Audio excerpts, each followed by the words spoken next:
La même question lancinante qui revient. Où est donc Paul Biya?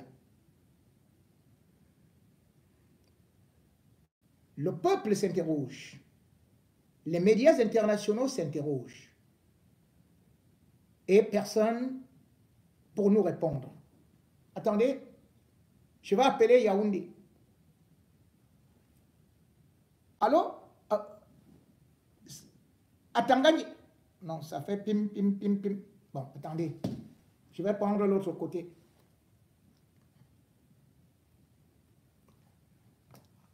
Allô? Allô, Mwandayolo? Mwandayolo? Je me suis trompé de numéro. Ce n'est plus votre numéro là. Bon. Essayons un peu autre chose. Bon.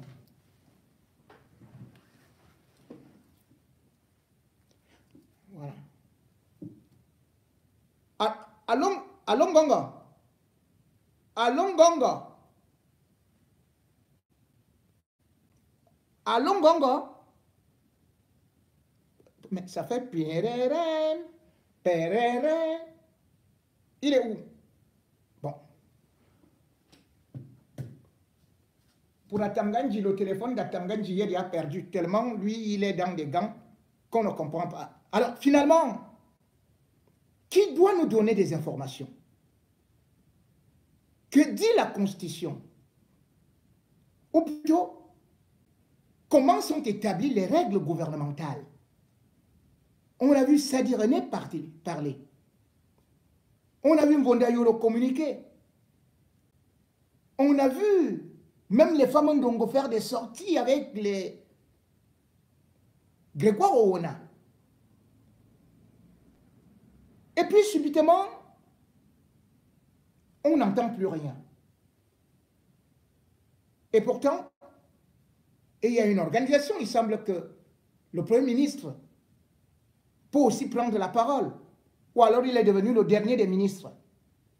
Le Premier ministre, qui il est, de toutes les façons, on ne le voit plus.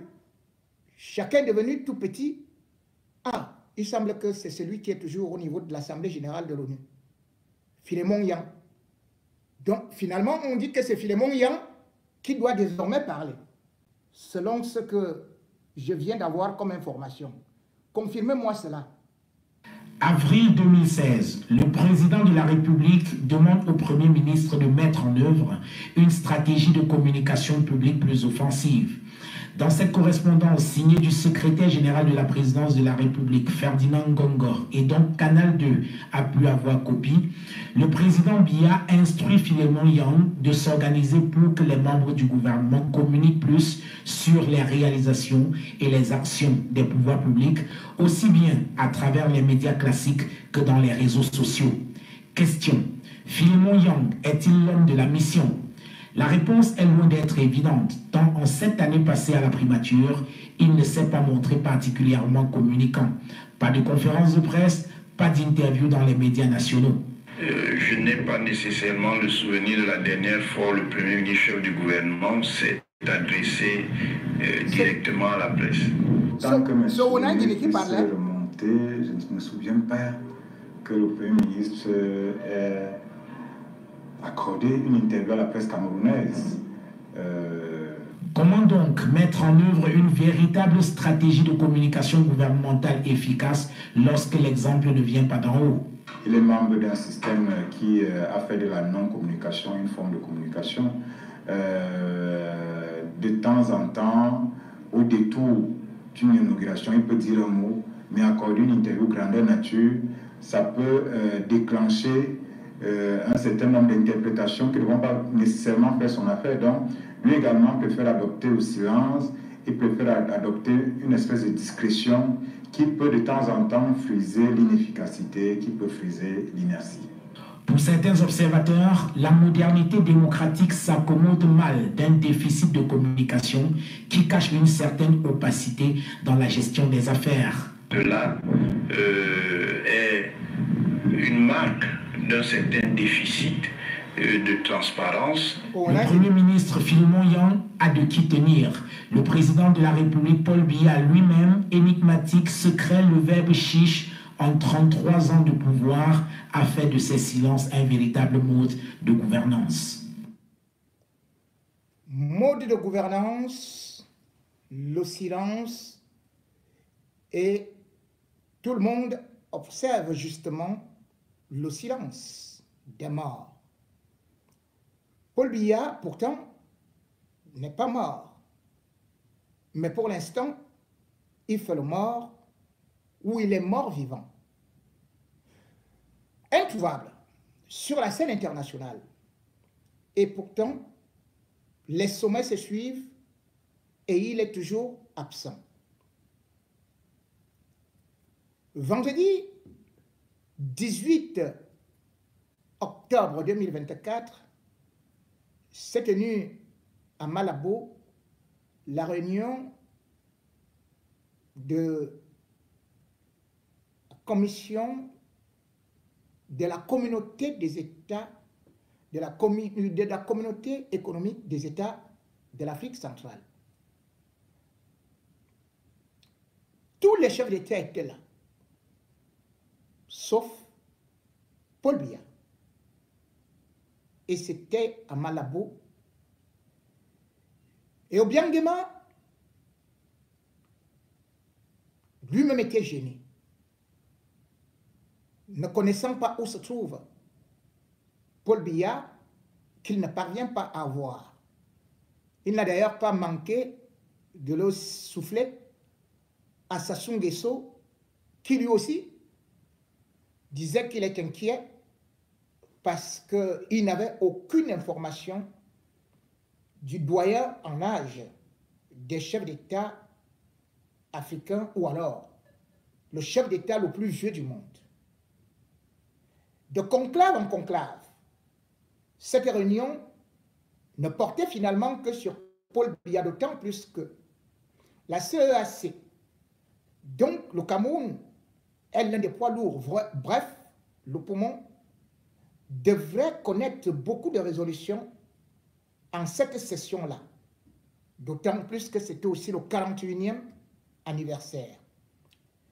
Anniversaire sous forme de deuil, où chacun rentrait tête baissée, ne pouvant pas communiquer. Et lorsque un journaliste voulait poser une question à un chef d'État, où est Paul Biya, il mettait juste la main comme ça et disparaissait. On dirait que Paul Biya n'assiste pas souvent au sommet. Mais non. Paul Biya assiste au sommet à la veille des élections. Ou bien, un an avant les élections, il devient très actif. Et d'ailleurs, Paul Biya était bien présent au sommet de la communauté économique des États de l'Afrique centrale. En 2017, c'était en N'Djamena. Nous étions donc à presque un an de l'élection présidentielle. À un an de l'élection présidentielle, Paul Biya a pris à bouger pour séduire ou montrer à la communauté internationale qu'il est très fort, ou alors qu'il est encore apte physiquement. On va d'ailleurs se rappeler que l'une des rares fois où on l'a vu encore à l'Assemblée générale de l'ONU, c'était en 2017. Donc, un an avant l'élection présidentielle de 2018. Il n'arrêtait d'ailleurs pas, puisqu'il avait aussi assisté à un sommet à Dakar, sans pour autant oublier celui de Bruxelles, en 2017. Et il ne s'était d'ailleurs pas arrêté, puisqu'il était même venu en France pour, soi-disant, un sommet sur le climat, parce que nous étions à un an de l'élection présidentielle. Et il avait d'ailleurs aussi enchaîné, juste avant l'élection présidentielle. Il était parti en Chine, à Saint-Pétersbourg. Là, c'était le sommet Russie-Afrique. Paul Biya montrait donc qu'il est présent.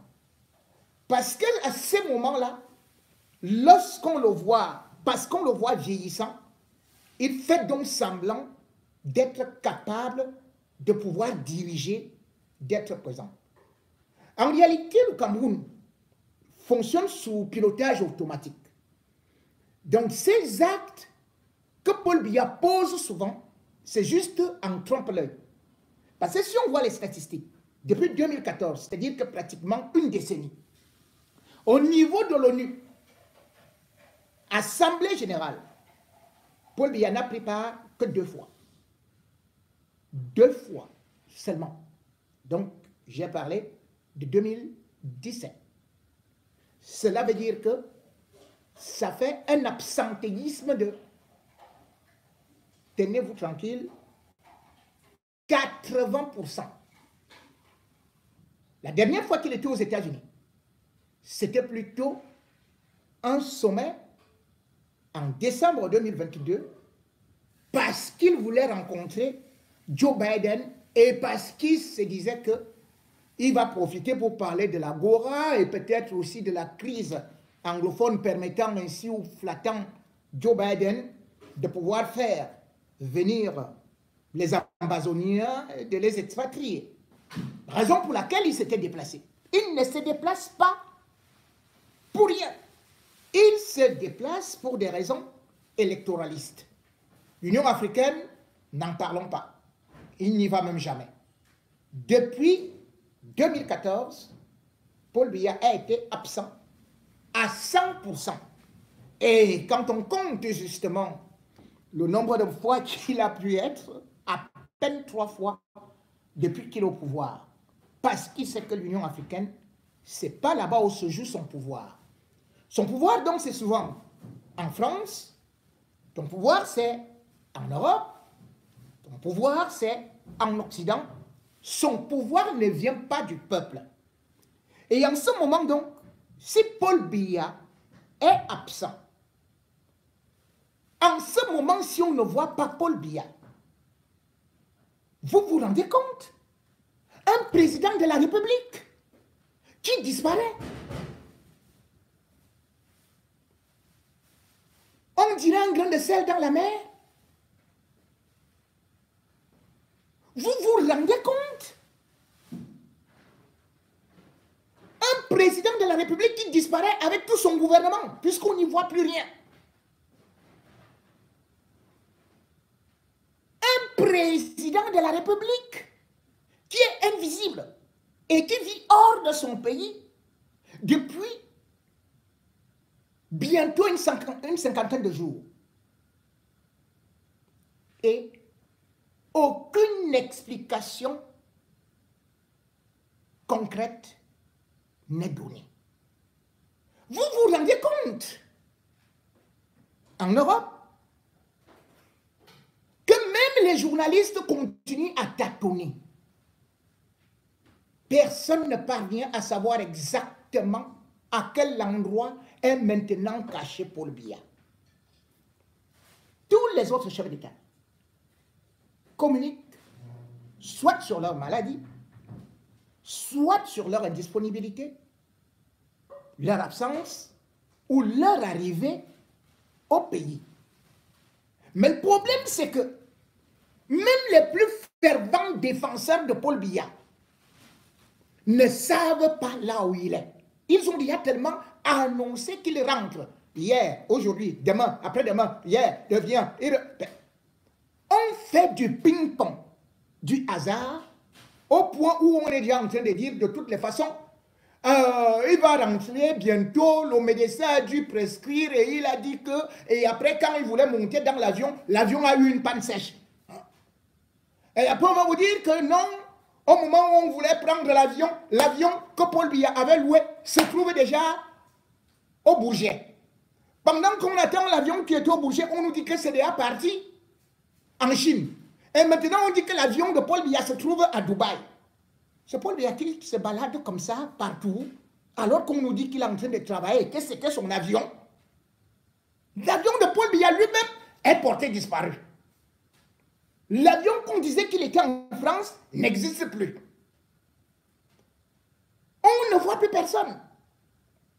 Et même à l'hôtel intercontinental, là où on voit souvent Paul Biya, on part là-bas, on ne voit plus Paul Biya. Mais qu'est-ce qui se passe? Comment un président, un chef d'État peut disparaître comme fantomas? La situation est critique. Et bien évidemment, malgré les mensonges du gouvernement, et surtout la confusion dans laquelle ils ont cherché à nous plonger, et malgré les petites menaces qu'ils ont eu à faire par rapport aux médias du Cameroun, la presse internationale s'interroge, a pris le dossier. Où est donc Paul Biya?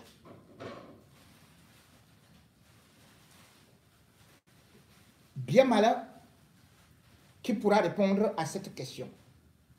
Mais toujours est-il que, en ce moment, au moment où on se rend compte que le Cameroun se doit de montrer un exemple de transparence, au moment où nous avons quelqu'un qui se présente comme le père de la nation, vous imaginez un père de la nation ou bien un père de votre maison, il disparaît, il vous abandonne, vous les enfants, les chiens,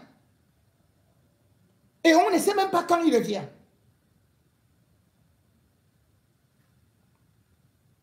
Le cas Paul Biya, cas d'école, et surtout un cas qui fait honte, et donc on continue à parler à travers le monde entier. C'est le secret le mieux gardé du Cameroun, l'état de santé du président Paul Biya. Il n'a plus été vu publiquement depuis le 5 septembre, une absence qui alimente les rumeurs à un an de la présidentielle. Mais où est Paul Biya? On voit cela avec Jean-Luc Égosier et Véronique Pérez. Sa dernière apparition publique remonte au sommet Chine-Afrique au début du mois de septembre. Paul Biya, président du Cameroun, était accueilli à Pékin par son homologue chinois. Depuis, le président a esquivé l'Assemblée générale de l'ONU et le sommet de la francophonie. Il est à Genève, en Suisse, un de ses lieux de résidence favoris. Ce n'est pas la première fois que le président séjourne longuement à l'étranger. Mais cette fois, la rumeur s'est mise à enfler. Il serait malade. Est-ce à cause de son âge avancé, 91 ans, ou de sa silhouette frêle, ou de ses rendez-vous manqués? Finalement, le 8 octobre dernier, un communiqué du gouvernement est venu démentir toute inquiétude sur l'état du président. Il est signé du ministère de la Communication et se conclut par « Le chef de l'État se porte bien et rejoindra le Cameroun dans les tout prochains jours ». Et pour compléter, dès le lendemain, le ministre de l'administration territoriale passe aux menaces dans un deuxième communiqué.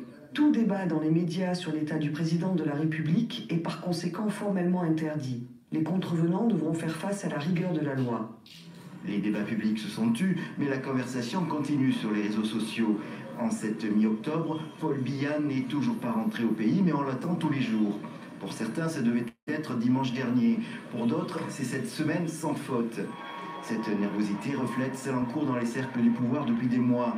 Elle tourne autour d'une question taboue. Qui succédera un jour au président Biya, régnant en maître depuis plus de 41 ans?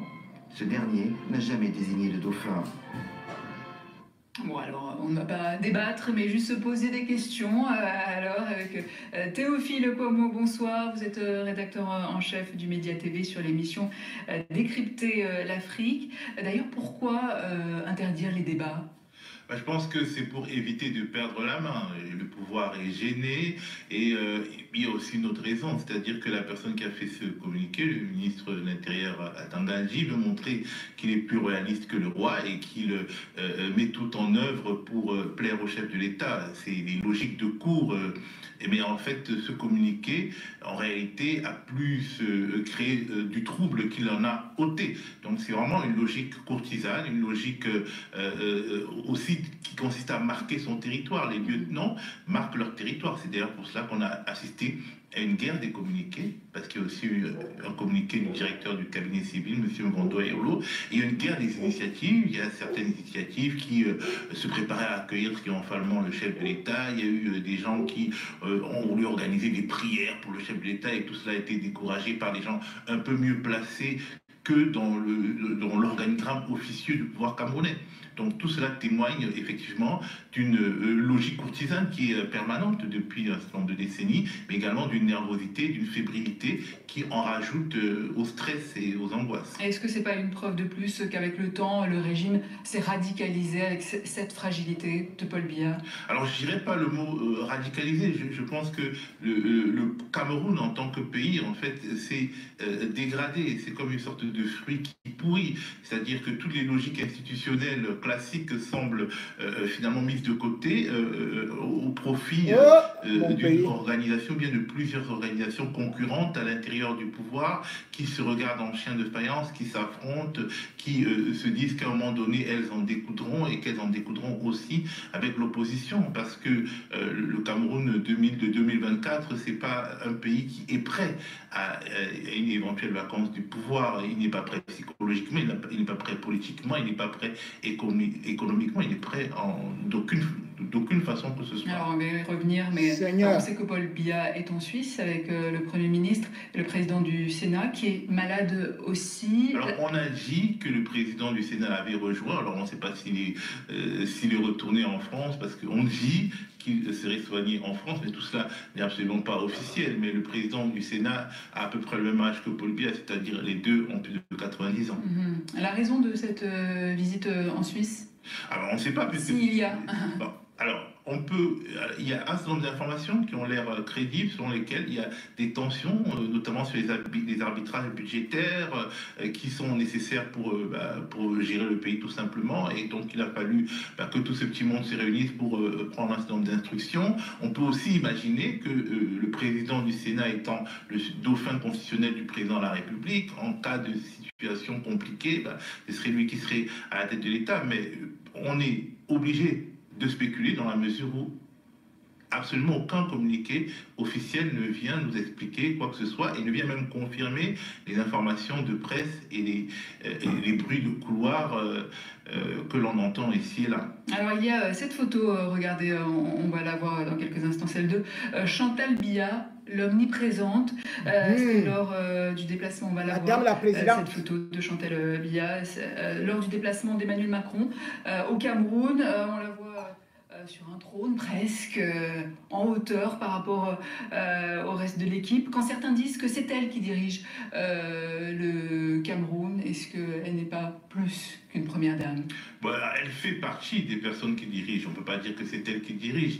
La proximité physique qu'elle a avec le chef de l'État est un atout maître dans sa stratégie personnelle, dans la mesure où tout le monde ne voit pas le chef de l'État au Cameroun. Il y a des ministres qui peuvent faire des années sans le voir. Ils peuvent même être nommés, puis démis sans l'avoir vraiment vu de près, puisqu'il n'y a pas la manière de gérer le pays. On en parlera peut-être, mais ce n'est pas une manière très institutionnelle avec des conseils de ministres chaque semaine, etc. Donc, étant donné qu'elle est proche physiquement du chef de l'État, qu'elle a placé un certain nombre de ses proches dans l'appareil d'État, elle fait partie des personnes qui, dans l'architecture du pouvoir qui est officieuse dont je parlais, elle fait partie des personnes qui sont en pointe dans cette architecture, mais elle n'est pas la seule. Il y a d'autres hiérarques dans ce pouvoir-là. Elle fait partie de cette guerre de succession? Alors, je ne sais pas si Chantal Biya a l'intention de succéder à son mari, je ne pense pas, mais à mon avis, vu qu'elle est beaucoup plus jeune que lui, elle a tendance à considérer l'avenir. Et quels sont les autres scénarios possibles? Alors, le scénario normal, c'est qu'en cas de vacance du pouvoir, ce soit le président du Sénat, Marcel Nyadi-Fenji, qui a 90 ans ou 91, qui succède à Paul Biya, mais lui-même étant malade aussi, on entre dans un marais d'incertitude. Mais c'est ça,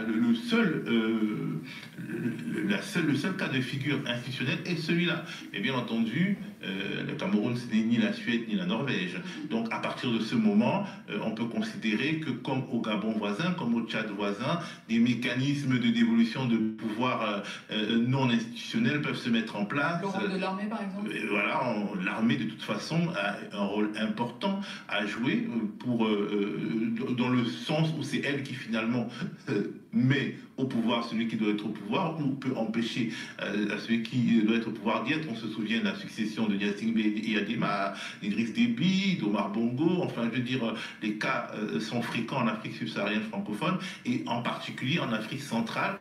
En réalité, il n'y a pas vraiment d'évolution institutionnelle du pouvoir classique.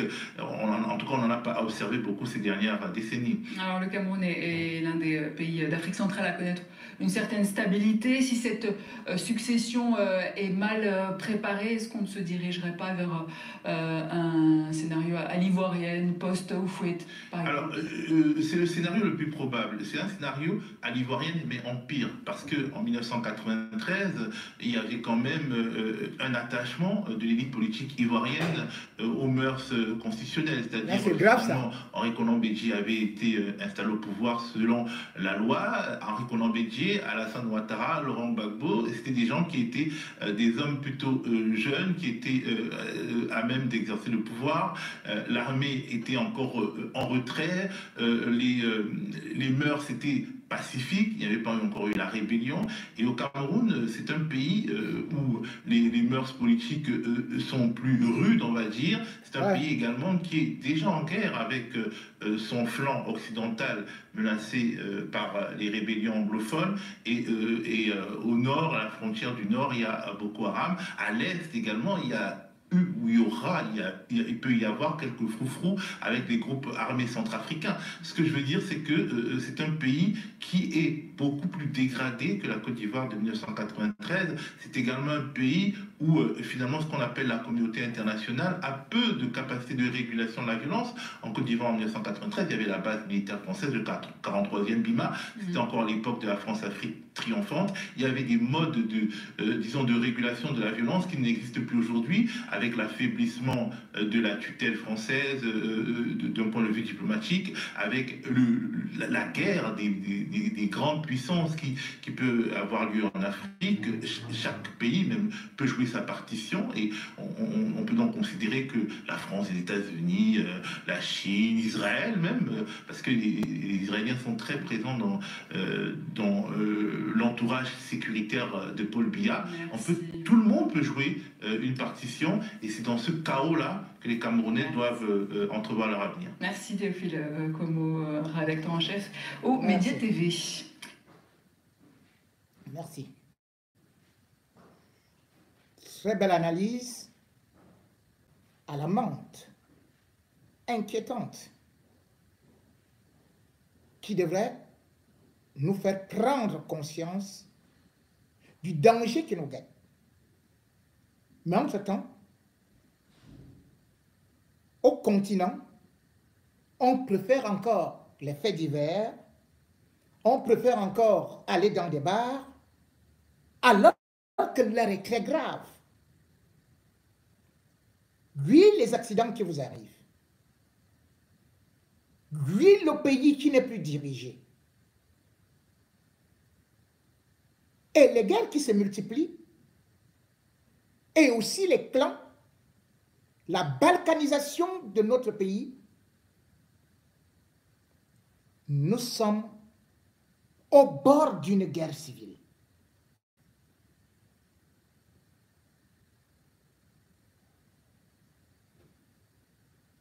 Prions Jésus, Marie, Joseph, invoquons le prophète Mahomet, invoquons tous les saints.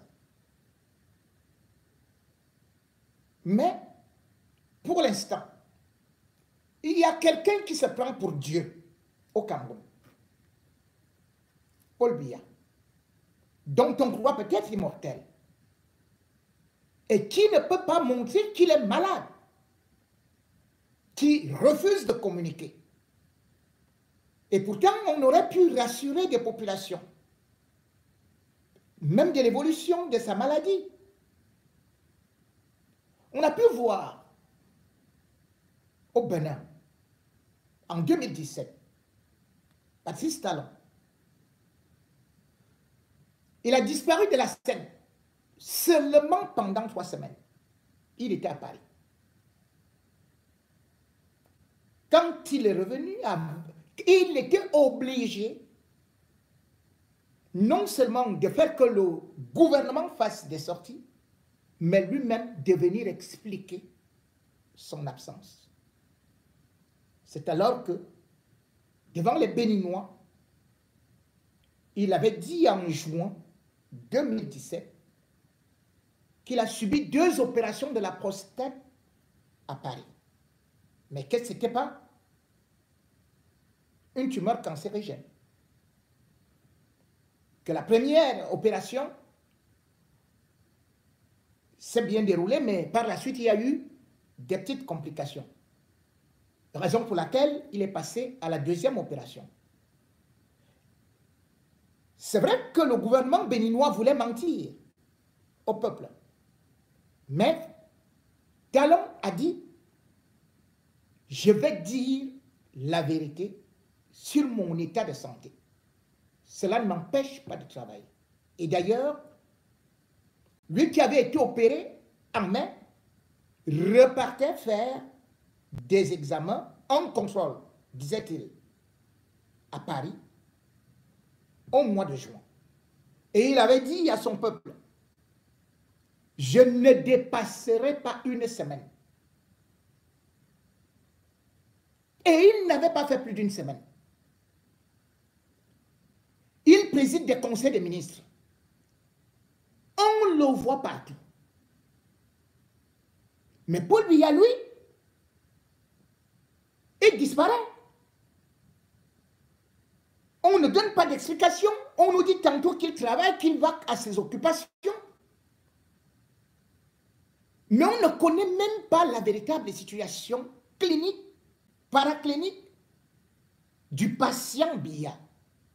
Dans quel état va-t-il laisser le Cameroun lorsque vous suivez mes confrères et d'autres analystes vous dire que le Cameroun n'est même pas prêt politiquement, économiquement, et que nous sommes encore dans l'Ancien Testament, que notre Dieu c'est Biya ad vitam aeternam. Si on sait que les Ivoiriens sont tombés dans une guerre qui a pris du temps, combien celle du Cameroun va durer?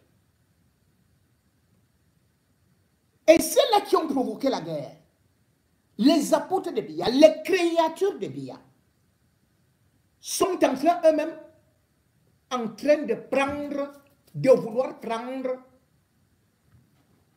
le tuyau d'échappement pour s'en aller. Ça vous montre donc que ces gens sont prêts à se casser alors qu'ils se disent patriotes au moindre danger. Nous l'avons vu également au Gabon. Le Cameroun, aujourd'hui, n'a même pas de gouvernement. Chacun est caché. Ils ne parlent plus. Ils sont tous chez des marabouts, en train d'égrener des chapelets de sorcellerie. Et puis, à l'instar de Atanakuna, ils vont prendre le raccourci, vont se déguiser en femmes, vont porter des perruques, vont prendre des véhicules banalisés, ou bien des prêtres à bord, ou bien de l'armée. Allez, pour traverser. Et vous resterez là pour voir des machettes sortir. Voilà comment ils ont détruit un pays. Et ils ne veulent le laisser que comme le symbole diabolique de leur parti politique, le RDPC, Parti des Flammes. Le Cameroun est en train de brûler l'incendie risque de tout ravager parce que le Parti des Flammes est en action.